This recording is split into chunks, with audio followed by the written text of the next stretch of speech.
And here's the third type.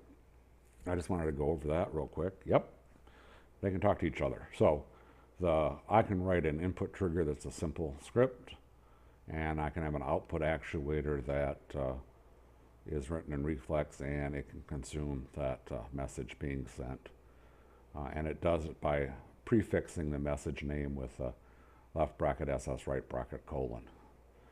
And that's basically, they're interchangeable. And you'll see later in the pitch that where I've gone ahead and took every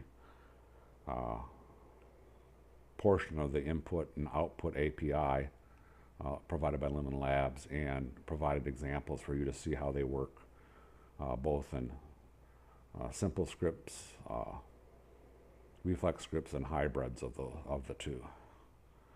So, what are the API triggers and actions? Here's all the things that you can do with input triggers. You can click your mouse on something, or use your VR triggers to interact with things. There's trigger volumes. There's colliding with objects. And colliding and trigger volumes both can be avatars or objects. Chat commands, you can issue chat commands and it can listen for them. You can set up a proximity script that says, hey, is an actor close to this position, is a object close to this position. Modal dialog, which is that little two option script that basically says, hey, here, throw up a menu that says where you can program two buttons, and based on what they click, execute some code. Key press, which is your PC keyboard. So they've allowed you to click a number of keys and go respond to them with a script.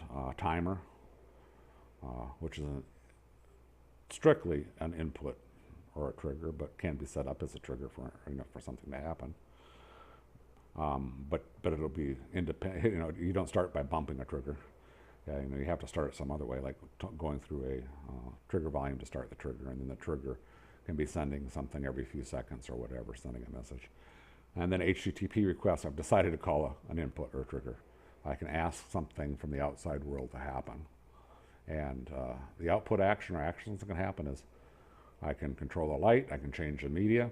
Now, change media doesn't really happen in the object. It happens at the scene level. And I just didn't want to get into a lot of detail. There are other things that they've exposed besides objects. They've exposed a very small amount of functionality at the scene level, of which the media override is the main one. I haven't seen how they can allow us to change skyboxes and so on, or audio streams, but you can change the media. But anyway, other object actions. You can play a sound or a stream. You can write chat messages to the chat box with a script. You can move an object. I can rotate an object. I can control the animation on an animated object. I can change the physics of the object, so I can make it weightless. I can res objects from inventory on the fly. I can teleport. I consider those are all actions. And the last one I said is HTTP response. Something has to come back from your HTTP request, and I consider that an action. That's something that came back. Here's some things I'd like to see. And there's probably a page after page of these, but some of these are things that are already available in terms of, I know they're in the simulation running on the server, but they haven't made them available to us. Some are things that aren't even made available, aren't even on the Sansar simulation running up on the server. But anyway, heads-up displays, I'd like to see as input. VR trigger release and mouse button release. Right now I can only see when they pressed it. And I'd like to be able to control the camera somehow and use that camera position as input to things in my scripts. Output actions, you can change. I'd like to see them change scale. I'd like to be able to change textures. I'd like to be able to control the flipbook playback. I'd like to be able to store persistent data on the server instead of out in the web. I'd like to override audio streams in addition to media. And I'd like to change some of the daylight and skybox things on the fly as well, fog. Okay, we're going to summarize this up real quick. Modular scripts that have been written, either in the Reflex framework or the simple framework, they wrap existing API functionality, and they wrap them differently. Each modular Script author chose how they felt it was best to expose the functionality of the API. That means that they may both control light, but Galen chose something different than Kelly did in order for controlling that light. And if I was trying, there'd probably be a third version. So Reflex and simple scripts differ in the way they send and receive messages and what's in the message content. That's probably not all that important to you as a creator, but they do, and a lot of Galen's website, not a lot, but he's got a section on his website describing why he uses a different approach than Linden Labs do with Kelly. Basically, the difference is the Linden Labs approach in simple scripts uses something called a queue, which is kind of like a little database, and what happens is the script puts the input script puts a message out in that little database, and then the output script has said, hey, every time in this database you see this message, send it to me. So it's using that queue, that database, and the Reflex scripts uses something called a hub, which is a little more hardwired. What everything registers with the hub that's running in your server, in your experience, and running on the server, and then it kind of hard codes which messages go to which message, and so they can go a little bit faster. They don't have the delay of the queue. So again, you can read the Reflex documentation that says, here's why Galen thinks this is best. And Kelly will tell you, it's going to the queue for a reason. It's so I can throttle, what's happening on that server, and for performance, make sure that you don't overrun the performance. Versus Galen would said, I don't want to be throttled with performance. If I want it to perform poorly or slowly because I got a lot of messages going through there, I would rather control it with my own code than the Linden Labs decision to throttle after a certain amount of messages go flying through that queue. Anyway, too much information.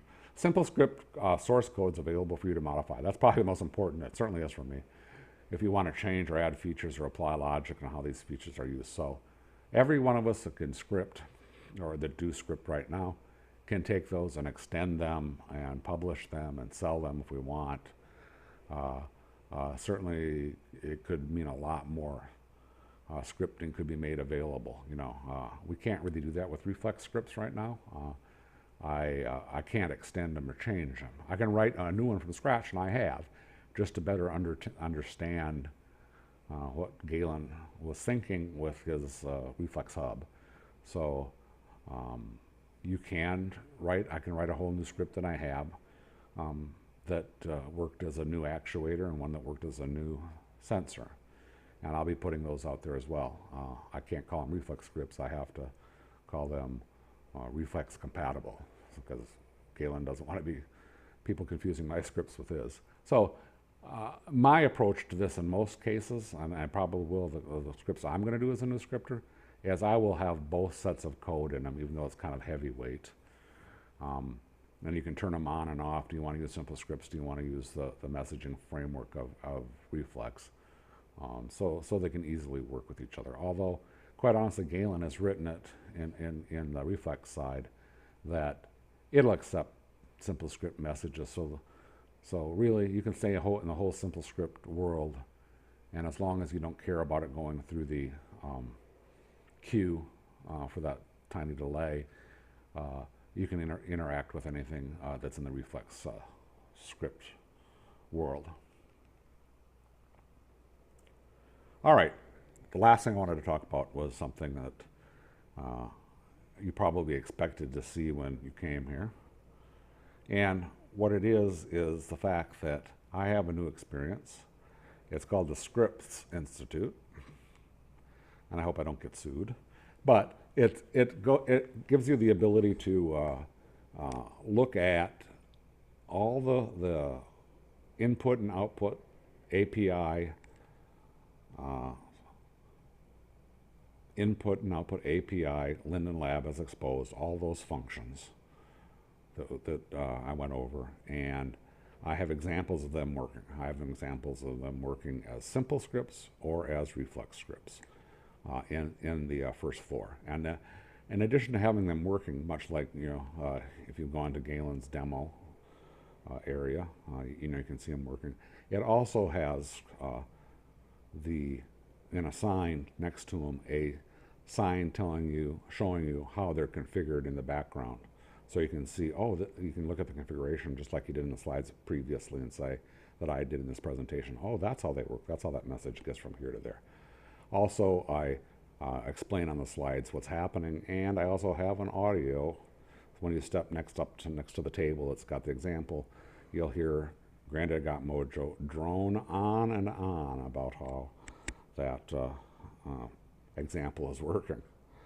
So anyway, my whole idea of this is to start and put the beginning of a place where scripting is kind of the focus in this Scripps Institute.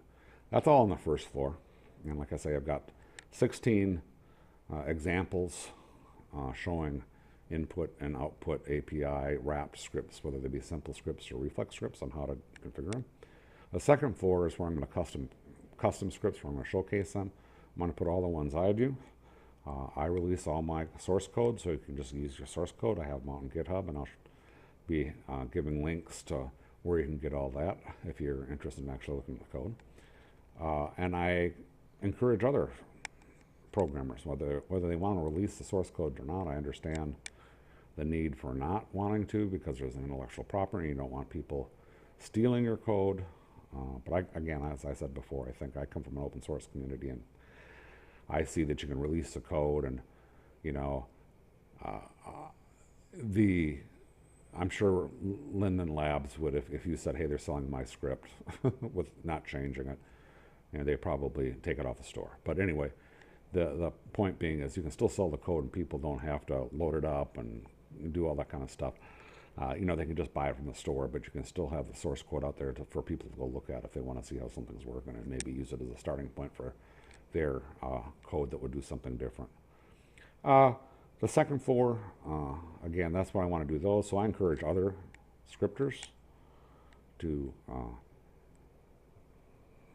do this with me, show their scripts. If nothing else, I may buy their scripts and just stick them up there. If they don't want to share how it's working, that's fine. But I'd like to have a place where you see how scripts are working, and I will certainly tell you what I understood about their script with a sign and configuring that and the different things you can do. The third floor, it's going to be dedicated to starting to learn to script. So if you really want to start to learn to script and you don't really have a big script background or programming background, maybe a little bit, I'm going to show you how to take custom scripts and change them, and give you hopefully tips on how to go do that. And I'm going to, again, encourage a couple of the better scripting teachers here to maybe help me with that, because there's a couple guys, guys and gals, that I often, when I'm stuck, go to, and they can help you. So the fourth floor is more advanced, so it's going to be where I'm going to go ahead and have talk about how to build your own reflex script if you want to, or custom script communication. I'm not going to put screenshots of the code up there. You can get that off GitHub, but I am going to show basically how you can do those, and some more of this type of presentation that gives you maybe a background on how to do it. And it's going to be aimed more for, hopefully, coming into Sansar will not just be builders, it will be people that actually program for a living. So it'll say, hey, you program for a living, or you program quite a bit, you're comfortable with programming, but you have no idea how to program things inside of Sansar. I've never programmed a game before. I've written a ton of accounting software somebody might have done, but they have never programmed a game before, and they want to learn how to do that. So that's my presentation. I hope to invite people to see the Scripps Institute, and wish you luck going through there.